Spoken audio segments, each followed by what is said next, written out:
बृजमन तूफान की याद में कम से कम एक साथ बैठने का मौका तो देते हैं।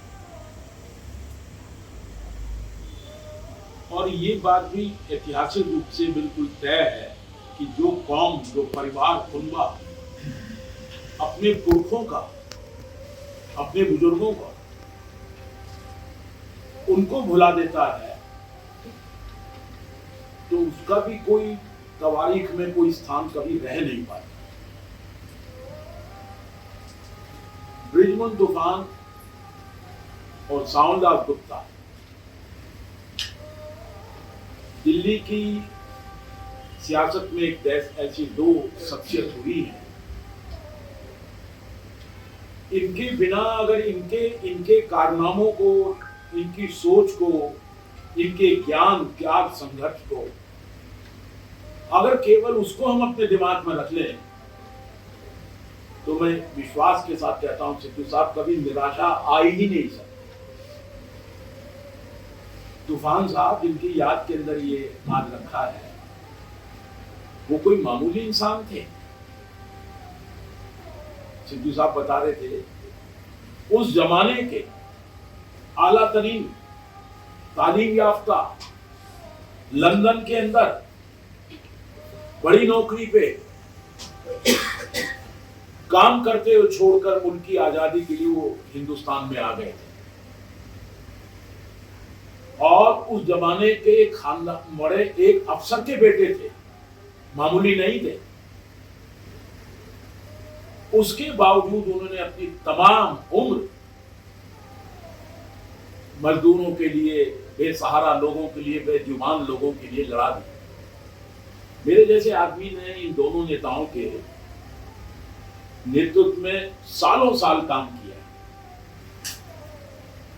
और तूफान साहब कैसे इंसान थे, मरने के 10 दिन पहले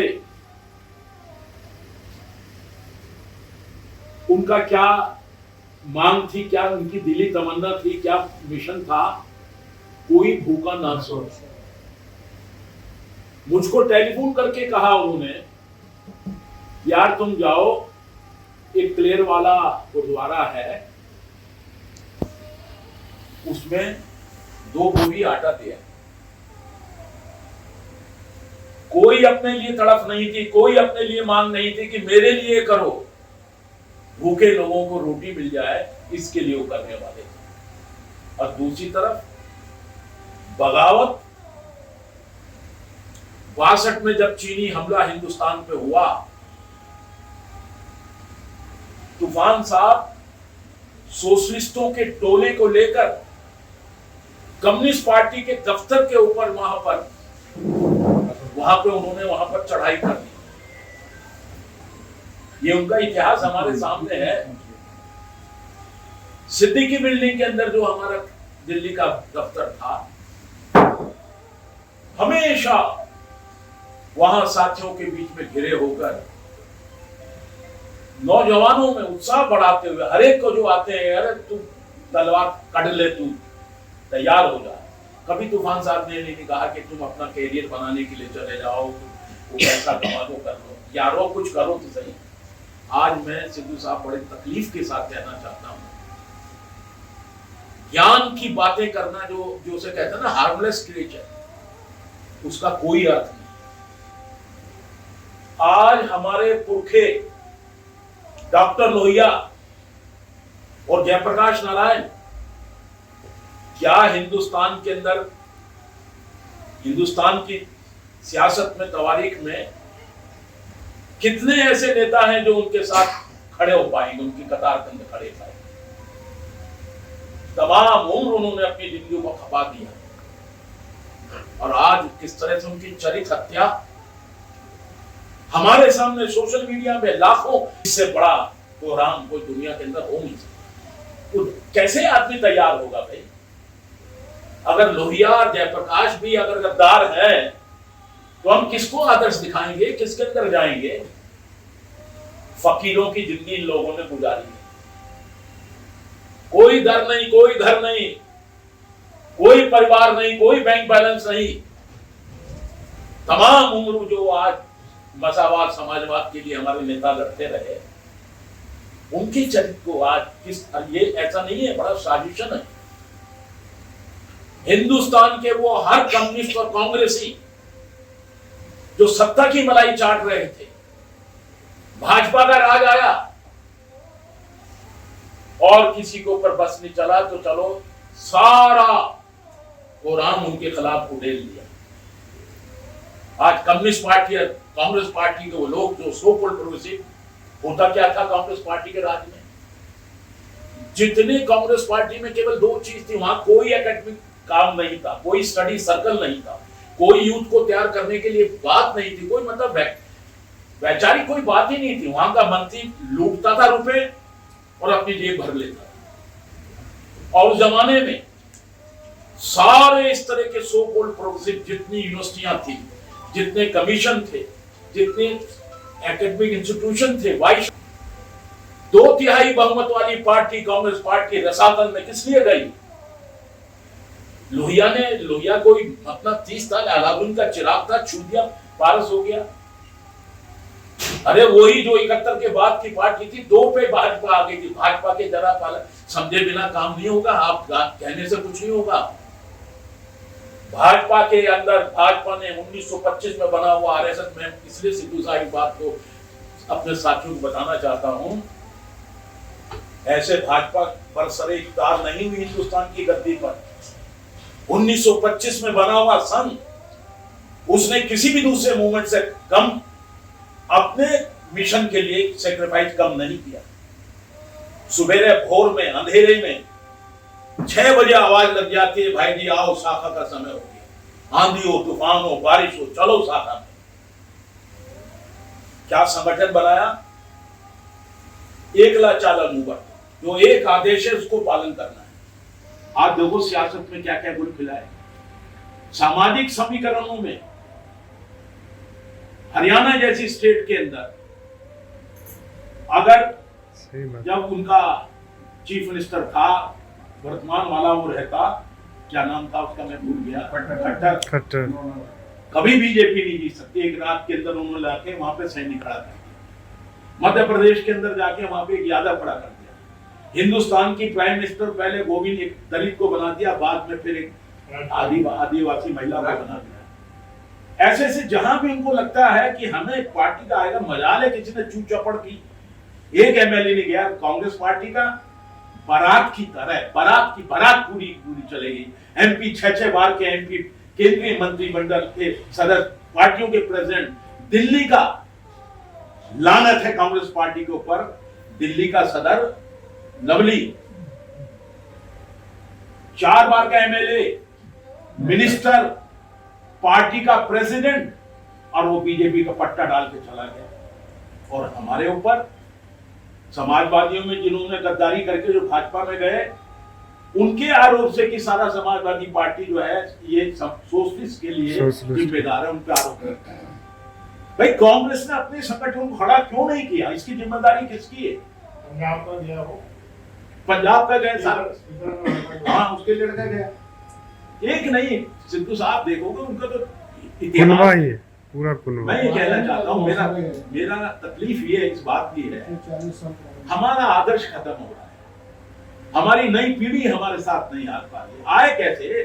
तूफान साहब जैसे नेता थे। मैं आज सामलदास जी को याद करता हूँ, सीताराम बाजार में दफ्तर था आर्य समाज दली के अंदर, एक दिन नहीं होता था जाओ दफ्तर में, अगले दिन का प्रोग्राम तैयार है कि वहां प्रदर्शन का मुजाहरा करने जाना है। तीसरे दिन हंगामी जलसा, पोस्टर लग रहा है, हाथ जोड़ के, यानी वहां शांति थी नहीं, एक दिन का रेस्ट था ही नहीं, चलो लड़ो। और उसका अंदाजा क्या हुआ? दिल्ली की जेल में जितने भी सोशलिस्ट लोग थे, हमारी एक बैरिक थी, एक भी सोशलिस्ट ने एक दिन भी, एक पल भी कभी बेचैनी नहीं आई, मस्ती के साथ आया। बीजेपी के लोग कहते थे 2 सालों का ना आगे ना पीछे, इनकी तो मस्ती आ रही है, दौड़ लगा रहे हैं, खा रहे हैं, हमारा व्यापार खत्म हो रहा है। लड़ने की कुव्वत, एक दिमागी जहनियत हमारी बनाई गई थी, तुम्हें लड़ना है, चलना है, तो हमारे लोग विचलित नहीं हुए। मैं ये कहना चाहता हूं कि जब तक आपकी मानसिकता जहां जुल्म वहां अन्याय, जहां अन्याय वहां प्रतिकार वाली नहीं होगी, ना तो कभी संगठन बनेगा और ना कभी मूवमेंट चलेगा। बातें करने से कुछ नहीं होगा। आप दुनिया भर के ज्ञान के कुल्ले करते रहे, उससे कुछ नहीं होगा। जब तक जमीनी लड़ाई पे आप खड़े नहीं होंगे, जब तक आपका कुछ होने वाला नहीं है। ब्रिजमन तूफान देखो, कैसे भूल जाए। एक दिन नहीं जाता था जिस दिन वो कोई ना कोई उनके दिमाग में खलबलाहट ना होती है, यारो कुछ करो तो सही, कुछ समाजवाद के लिए कुछ करो, कुछ आगे बढ़ो, कुछ करो। आज वो तूफान साहब होते, मैं आज जब आते हुए सोच रहा था, कहते वो माई है वे होती गुत्थी पढ़ ले, तू जाके की कर रहा है। उनके होते हुए जेपी लोहिया पे इस तरह बोल सकता था कोई? सरेआम आरोप लगा रहे हैं। अफसोस इस बात का है, सोशलिस्ट कहने वाले भी उसके साथ अपना उनको शेयर कर रहे हैं। उनको जवान नहीं खुल रही, लिख नहीं रहे। अरे और तो कुछ लिखना नहीं जानते, कम से कम शेयर तो कर दो, उसको लाइक तो कर दो। बच के चलो भाई, हमारे खिलाफ ना हो जाए, हम हमारा वो ना हो जाए। अरे मुर्दा को कौन याद रखता है यार। मैंने इस बातें सारी रखा है, ये हमारे आंदोलन से जुड़ी है, हमारे मुस्तकबिल से जुड़ी है। अगर हम इन सब चीजों पे, सवालों पे ध्यान देंगे, कैसे संगठन बनेगा, कैसे हमारी पौध आगे चलेगी। आज समाजवादियों की हम सब जानते हैं हालात ये हो गई। एक जमाने में दिल्ली यूनिवर्सिटी में चाहे संख्या बल कम थी, समाजवादियों का मूवमेंट के अंदर कोई दिन नहीं जाता था दिल्ली के अखबार के अंदर उनका खबरें ना आती। रोज कुछ ना कुछ वहां पर होता था, रोज आता। दिल्ली यूनिवर्सिटी के टीचरों के अंदर जो है, हम समाजवादियों की एक अलग पहचान थी। हर बार हमारा एक आदमी जीत के चला जाता था। सब लोग कहते हैं भाई सोशलिस्टों का ग्रुप जो है उनका एक तो आ जाएगा, लग रहा है। आज हमारा नामो निशान मिल रहा है। तो विचार के लिए मैं कहना चाहता हूँ साथियों जो आए हो, कि भाई हमें तो इस मामले में बड़ा संतोष है कि हमारे नेता ऐसे थे, ब्रिजमन तूफान, सामुदा गुप्ता, जिनकी रहनुमाई के अंदर बड़ी प्रेरणा मिलती। एक चीज और दिमाग में आती, कैसी भी लड़ाई में चलो, हमें ये यकीन लगता था हमारा कभी कुछ बिगड़ेगा ही नहीं, ये नेता हमारे हैं। क्योंकि उनकी जिंदगी दोहरी नहीं थी कि वहां पे भाषण दिया, चल दिया, कुछ हो गया। वो आपके बीच में, आपकी दुख तकलीफ के साथ। तो साथियों मैं कहना चाहता हूं, हिम्मत रख के जो आदमी लड़ना चाहता है। अब मैं तो क्या बताऊं, कितने कांड आप कह रहे हैं कि जमानत वाला, पार्लियामेंट से मैं कूद गया, सजा करके मुझे वहां पे क्वारंटीन के अंदर बंद कर दिया। बेरोजगार का काम दो या बेकारी का भत्ता दो। मगर उसका क्या था, पूरे हिंदुस्तान के अंदर समय के अखबारों के अंदर लोगों के वहां पे चर्चा हुआ, सोशलिस्ट को आवाज हुआ। डिग्रियां मिल रही थी दिल्ली यूनिवर्सिटी के अंदर, जो कन्वोकेशन था उसके अंदर मैंने अपनी डिग्री को फाड़ दिया। कहा कि नहीं, कागज नहीं, हमने कहा कागज नहीं, हमें डिग्री नहीं, रोजगार चाहिए। बेरोजगार को काम दो या बेकारी का भत्ता दो। उस जमाने के जितने अखबार आप देखेंगे, पुलिस मारते हुए जो यूनिवर्सिटी की जो वहां कर्मचारी थे, लगभग में नंगे की तरह से खींचते हुए मुझे ले जाते, मगर कभी निराशा नहीं हुई। एक नहीं अनेकों कांड हुए ऐसे जिसके अंदर लगातार हमारे साथी लोग, हमारे सब टोला कभी हिलता ही नहीं था, डरता ही नहीं था। ये इसलिए था कि हमारे नेता थे। एक तरफ हम प्रेरणा डॉक्टर भैया जेपी से लेते थे, उनको पढ़ते थे, और जब उनके त्याग को, उनके संघर्ष को, उनके ज्ञान को देखते तो हमें लगता था हम तो कहीं पासिंग भी है ही नहीं, कहीं खड़े ही यार। 6-6 साल जेपी ऐसा आला तरीन पर्सनैलिटी का आदमी जेल काट रहा है लगातार। उस जमाने में 42 के आंदोलन का जो सोशलिस्ट पार्टी बनी, 34 के बाद के उनके पत्रों को, उनको जो सर्कुलर निकलते थे, किसका लहू नहीं खोल जाए। लहू लोहिया आता है जर्मनी से लौट के पीएचडी करके आने के बाद, और उसके बाद जाके गांधी जी के मिलता है, उसके बाद आजादी की जंग के अंदर शामिल हो जाता है। मधुले में 19 साल की उम्र के अंदर नारा लगाने लगा, ना एक पाई देंगे ना एक सिपाही देंगे। जब सेकंड वर्ल्ड वॉर होने लगी, उठा के 1 साल की सजा दी। हम नेताओं की जब वो अपनी हिस्ट्री पढ़ते थे तो हमें प्रेरणा के अलावा लगता था यार तुम तो बड़े नालायक हो, कुछ कर ही नहीं रहे हो, तुम्हारा तो कोई रिकॉर्ड ही नहीं बन पा रहा है। तो साथियों मैं कहना चाहता हूँ, मैं थोड़ा ज्यादा बोल गया, मन दुखी होता है। अब मैं 2 दिन से काफी मेरे मन पे जिस तरह से एक वो लगातार कम्युनिस्ट और कांग्रेसी फ्रस्ट्रेटेड, जिनका निवाला जिनके मुंह से निकल गया, लगातार वो माहौल बनाए हुए हैं सोशल मीडिया में कि जेपी और ये तो बिल्कुल इनकी वजह से बीजेपी आज नरेंद्र मोदी बैठा है या ये सीआईए एजेंट है, तो उससे मन बड़ा सुखी है। मैं यही अंत में कह के अपनी बात करूँगा, देखो मत कि कौन कहाँ है, मैं हूँ जिंदा, मैं अपना प्रोटेस्ट करूंगा, मैं अपना विसम्मति पत्र लगाऊंगा, ये मानसिकता मेरी हो जाएगी तो मुझे तसल्ली है। शुक्रिया। बृजमन तूफान की याद में कम से कम एक साथ बैठने का मौका तो देते हैं, और ये बात भी ऐतिहासिक रूप से बिल्कुल तय है कि जो कौम, जो परिवार, कुनबा अपने पुरखों का, अपने बुजुर्गों का उनको भुला देता है तो उसका भी कोई तवारीख में कोई स्थान कभी रह नहीं पाता। बृजमन तूफान और सावनदास गुप्ता दिल्ली की सियासत में एक ऐसी 2 शख्सियत हुई हैं,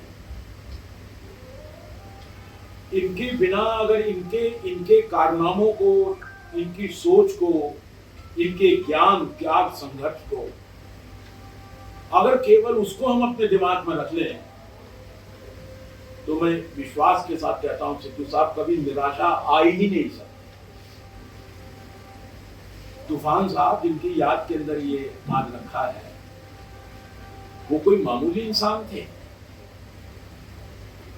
सिद्धू साहब बता रहे थे उस जमाने के आला तरीन तालीम याफ्ता लंदन के अंदर बड़ी नौकरी पे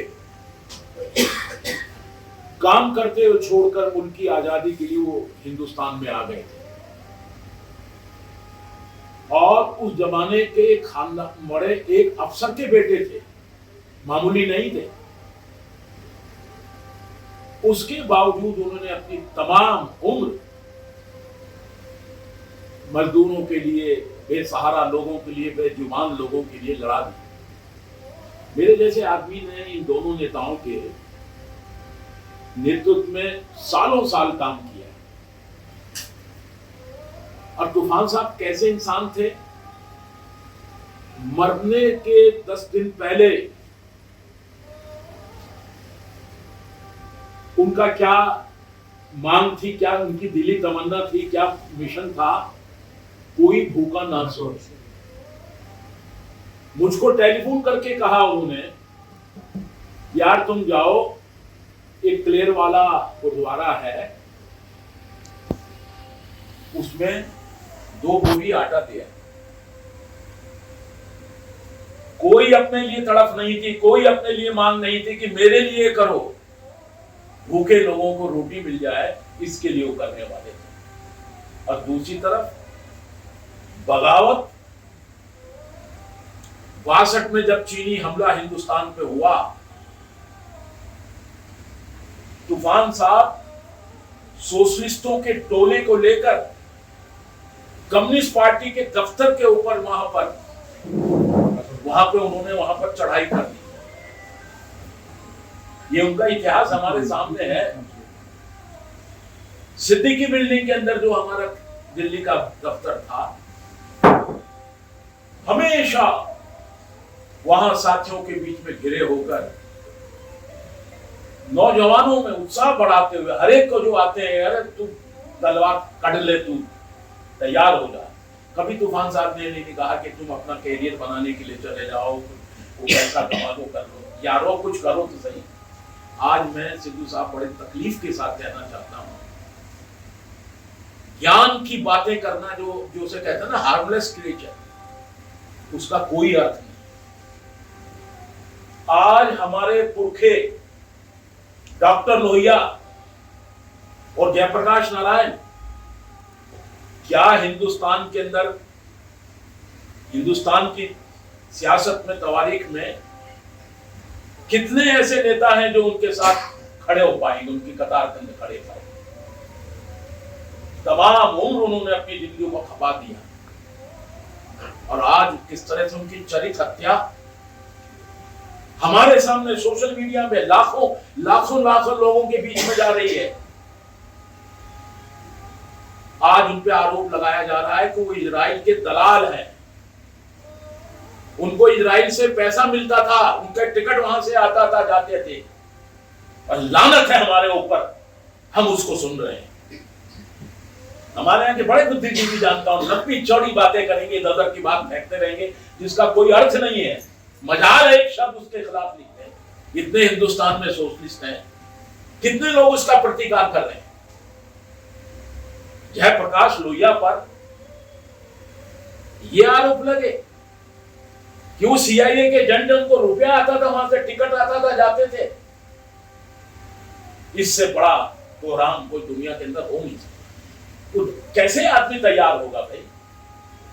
अगर लोहिया और जयप्रकाश भी अगर गद्दार है तो हम किसको आदर्श दिखाएंगे, किसके अंदर जाएंगे? फकीरों की जिंदगी इन लोगों ने गुजारी है। कोई दर नहीं, कोई घर नहीं, कोई परिवार नहीं, कोई बैंक बैलेंस नहीं। तमाम उम्र जो आज मसावाद, समाजवाद के लिए हमारे नेता लड़ते रहे, उनके चरित्र को आज किस, ये ऐसा नहीं है, बड़ा साजिशन है।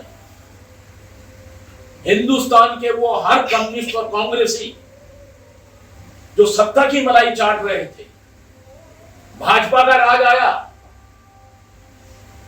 और किसी के ऊपर बस नहीं चला तो चलो सारा कोराम उनके खिलाफ उड़ेल दिया। आज कम्युनिस्ट पार्टी, कांग्रेस पार्टी के वो लोग जो सो कॉल्ड प्रोग्रेसिव, होता क्या था कांग्रेस पार्टी के राज में? जितने कांग्रेस पार्टी में केवल दो चीज थी, वहां कोई एकेडमिक काम नहीं था, कोई स्टडी सर्कल नहीं था, कोई यूथ को तैयार करने के लिए बात नहीं थी, कोई मतलब वैचारिक कोई बात ही नहीं थी। वहां का मंत्री लूटता था रुपए और अपनी जेब भर लेता था।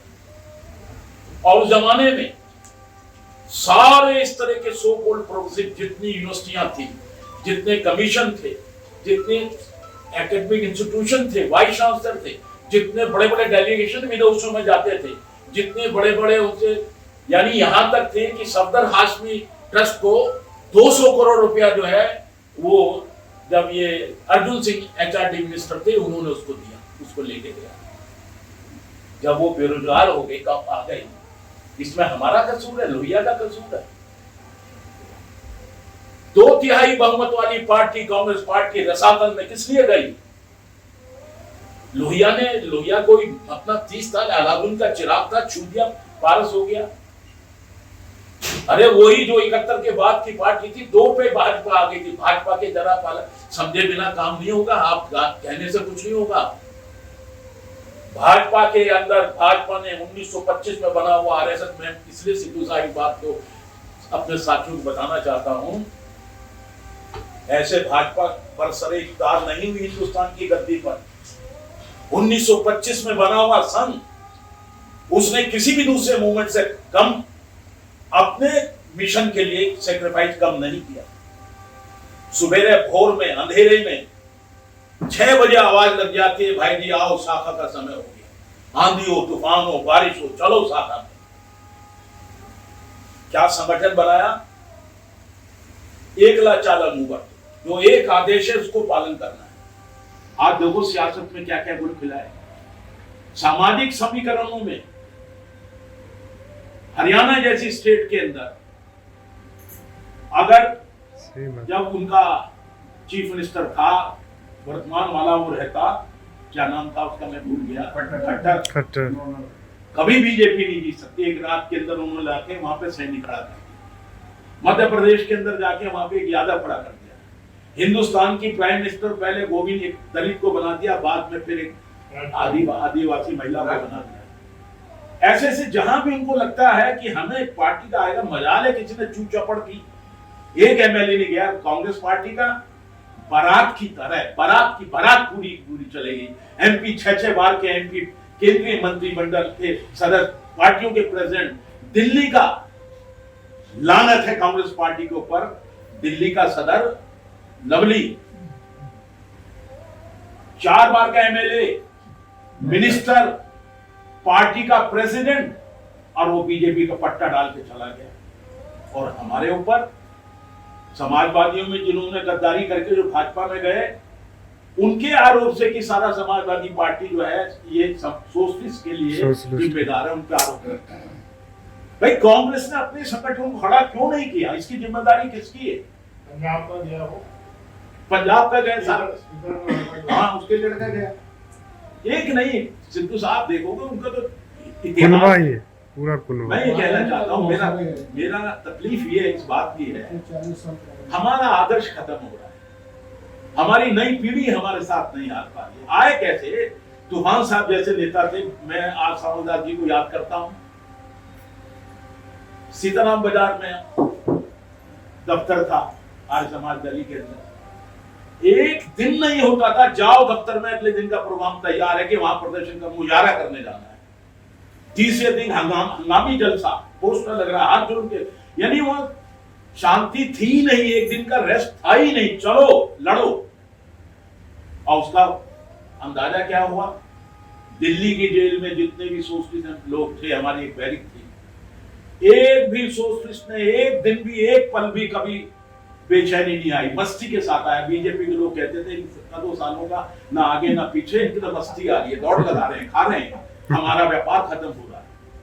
लड़ने की कुव्वत, एक दिमागी जहनियत हमारी बनाई गई थी, तुम्हें लड़ना है, चलना है, तो हमारे लोग विचलित नहीं हुए। मैं ये कहना चाहता हूं कि जब तक आपकी मानसिकता, जहां जुल्म वहां अन्याय, जहां अन्याय वहां प्रतिकार वाली नहीं होगी, ना तो कभी संगठन बनेगा और ना कभी मूवमेंट चलेगा। बातें करने से कुछ नहीं होगा, आप दुनिया भर के ज्ञान के कुल्ले करते रहे, उससे कुछ नहीं होगा। जब तक जमीनी लड़ाई पे आप खड़े नहीं होंगे, जब तक आपका कुछ होने वाला नहीं। ब्रिजमन तूफान देखो, कैसे भूल जाए, एक दिन नहीं जाता था जिस दिन वो कोई ना कोई उनके दिमाग में खलबलाहट ना होती है, यारो कुछ करो तो सही, कुछ समाजवाद के लिए कुछ करो, कुछ आगे बढ़ो, कुछ करो। आज वो तूफान साहब होते, मैं आज जब आते हुए सोच रहा था, कहते वो माई वे होती गुत्थी पढ़ रहा है, तू जाके की कर रहा है? उनके होते हुए जेपी लोहिया पे इस तरह बोल सकता था कोई? सरेआम आरोप लगा रहे हैं। अफसोस इस बात का है, सोशलिस्ट कहने वाले भी उसके साथ अपना उनको शेयर कर रहे हैं, उनको जवान नहीं खुल रही, लिख नहीं रहे। अरे और तो कुछ लिखना नहीं जानते, कम से कम शेयर तो कर दो, उसको लाइक तो कर दो, बच के चलो भाई, हमारे खिलाफ ना हो जाए, हम हमारा वो ना हो जाए। अरे मुर्दा को कौन याद रखता है यार? मैं इसलिए मैंने इस बातें सारी रखा है, ये हमारे आंदोलन से जुड़ी है, हमारे मुस्तकबिल से जुड़ी है। अगर हम इन सब चीजों पे, सवालों पे ध्यान देंगे, कैसे संगठन बनेगा, कैसे हमारी पौध आगे चलेगी? आज समाजवादियों की हम सब जानते हैं हालात ये हो गई। एक जमाने में दिल्ली यूनिवर्सिटी में चाहे संख्या बल कम थी, समाजवादियों का मूवमेंट के अंदर कोई दिन नहीं जाता था दिल्ली के अखबार के अंदर उनका खबरें ना आती, रोज कुछ ना कुछ वहां पे होता था, रोज आती। दिल्ली यूनिवर्सिटी के टीचरों के अंदर जो है हम समाजवादियों की एक अलग पहचान थी, हर बार हमारा एक आदमी जीत के चला जाता था। सब लोग कहते हैं भाई सोशलिस्टों का ग्रुप जो है उनका एक तो आ जाएगा, लग रहा है। आज हमारा नामो निशान मिल रहा है। तो विचार के लिए मैं कहना चाहता हूँ साथियों जो आए हो, कि भाई हमें तो इस मामले में बड़ा संतोष है कि हमारे नेता ऐसे थे, ब्रिजमन तूफान, सामलदास गुप्ता, जिनकी रहनुमाई के अंदर बड़ी प्रेरणा मिलती। एक चीज और दिमाग में आती, कैसी भी लड़ाई में चलो, हमें ये यकीन रखता था हमारा कभी कुछ बिगड़ेगा ही नहीं, ये नेता हमारे हैं। क्योंकि उनकी जिंदगी दोहरी नहीं थी कि वहां पे भाषण दिया, चल दिया, कुछ हो गया। वो आपके बीच में, आपकी दुख तकलीफ के साथ। तो साथियों मैं कहना चाहता हूं, हिम्मत रख के जो आदमी लड़ना चाहता है, अब मैं तो क्या बताऊं, कितने कारण आप कह रहे हैं कि जमानत वाला, पार्लियामेंट से मैं कूद गया, सजा करके मुझे वहां पे क्वारंटीन के अंदर बंद कर दिया, बेरोजगार का काम दो या बेकारी का भत्ता दो। मगर उसका क्या था, पूरे हिंदुस्तान के अंदर समय के अखबारों के अंदर लोगों के वहां पे चर्चा हुआ, शोषित को आवाज हुआ। डिग्रियां मिल रही थी दिल्ली यूनिवर्सिटी के अंदर, जो कन्वोकेशन था उसके अंदर मैंने अपनी डिग्री को फाड़ दिया, कहा कि नहीं, कागज नहीं। हमने कहा कागज नहीं, हमें डिग्री नहीं, रोजगार चाहिए, बेरोजगारों को काम दो या बेकारी का भत्ता दो। उस जमाने के जितने अखबार आप देखेंगे, पुलिस मारते हुए जो यूनिवर्सिटी की जो वहां कर्मचारी थे, लगभग में नंगे की तरह से खींचते हुए मुझे ले जाते, मगर कभी निराशा नहीं हुई। एक नहीं अनेकों कांड हुए ऐसे जिसके अंदर लगातार हमारे साथी लोग, हमारे सब टोला कभी हिलता ही नहीं था, डरता ही नहीं था। ये इसलिए था कि हमारे नेता थे, एक तरफ हम प्रेरणा डॉक्टर लोहिया जेपी से लेते थे, उनको पढ़ते थे, और जब उनके त्याग को, उनके संघर्ष को, उनके ज्ञान को देखते तो हमें लगता था हम तो कहीं पासिंग भी है ही नहीं, कहीं खड़े ही नहीं। यार 6-6 साल जेपी ऐसा आला तरीन पर्सनैलिटी का आदमी जेल काट रहा है लगातार। उस जमाने में 42 के आंदोलन का जब सोशलिस्ट पार्टी बनी, 34 के बाद के उनके पत्रों को, उनको जो सर्कुलर निकलते थे, किसका लहू नहीं खोल जाएगा। लहू लोहिया आता है जर्मनी से लौट के पीएचडी करके आने के बाद, और उसके बाद जाके गांधी जी के मिलता है, उसके बाद आजादी की जंग के अंदर शामिल हो जाता है। मधुले में 19 साल की उम्र के अंदर नारा लगाने लगा, ना एक पाई देंगे ना एक सिपाही देंगे। जब सेकंड वर्ल्ड वॉर होने लगी, उठा के 1 साल की सजा। हम नेताओं की जब वो अपनी हिस्ट्री पढ़ते थे तो हमें प्रेरणा के अलावा लगता था यार तुम तो बड़े नालायक हो, कुछ कर ही नहीं रहे हो, तुम्हारा तो कोई रिकॉर्ड ही नहीं बन पा रहा है। तो साथियों मैं कहना चाहता हूँ, मैं थोड़ा ज्यादा बोल गया, मन दुखी होता है। अब मैं 2 दिन से काफी मेरे मन पे जिस तरह से एक वो लगातार कम्युनिस्ट और कांग्रेसी फ्रस्ट्रेटेड, जिनका निवाला जिनके मुंह से निकल गया, लगातार वो माहौल बनाए हुए हैं सोशल मीडिया में कि जेपी और ये तो बिल्कुल इनकी वजह से बीजेपी आज नरेंद्र मोदी बैठा है, या ये सीआईए एजेंट है, तो उससे मन बड़ा सुखी है। मैं यही अंत में कह के अपनी बात करूंगा, देखो मत कि कौन कहाँ है, मैं हूं जिंदा, मैं अपना प्रोटेस्ट करूंगा, मैं अपना विसम्मति पत्र लगाऊंगा। ये मानसिकता मेरी हो जाएगी तो मुझे तसल्ली होगी। शुक्रिया।